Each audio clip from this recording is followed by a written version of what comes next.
Hello দর্শক, আসসালামু আলাইকুম। আশা করি সকলেই ভালো আছেন। তো দর্শক, দেখতে পাচ্ছেন এই যে আমাদের হাতে যে কিছু গাছের ফুল দেখতে পাচ্ছেন বা এই যে গাছগুলো দেখতে পাচ্ছেন। তো বন্ধুরা, এই গাছগুলো হয়তো যারা গ্রাম অঞ্চলে বাস করে থাকেন তারা হয়তো ঠিকই এই গাছগুলো চিনতে পারবেন, কারণ এই গাছগুলো হচ্ছে ধনিয়ার পাতা। তো বন্ধুরা, এই ধনিয়া গাছগুলো কিন্তু আপনারা নানা কাজে ব্যবহার করে থাকেন, কিংবা আপনার রান্নার কাজে এই ধনিয়া গাছগুলো ব্যবহার করে থাকেন। তো বন্ধুরা, এটা এক ধরনের গ্রানযুক্ত একটি গাছ। তো বন্ধুরা, এটা যদি আপনারা কোনো ভর্তা কিংবা মুড়ি ভর্তা কিংবা আরও অন্যান্য যে ভর্তাগুলো রয়েছে যদি খেতে চান, তাহলে এটা যদি আপনারা মিক্স করে খেতে চান তাহলে এটা কিন্তু খুবই সুস্বাদু হয়ে থাকে। আপনারা অবশ্যই এই ধনিয়ার গাছের পাতাগুলো আপনারা কিভাবে চাষ করবেন।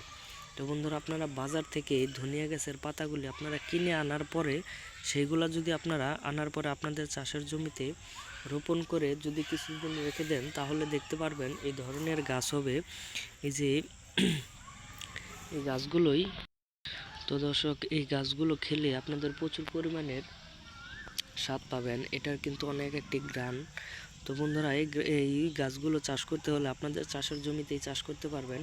এটা খুবই কার্যকারী। তো বন্ধুরা, আমাদের ভিডিওটি যদি আপনাদের একটু ভালো লেগে থাকে তাহলে অবশ্যই চ্যানেলটি সাবস্ক্রাইব করে দিবেন। ধন্যবাদ সকলকে, সকলে ভালো থাকবেন। আসসালামু আলাইকুম।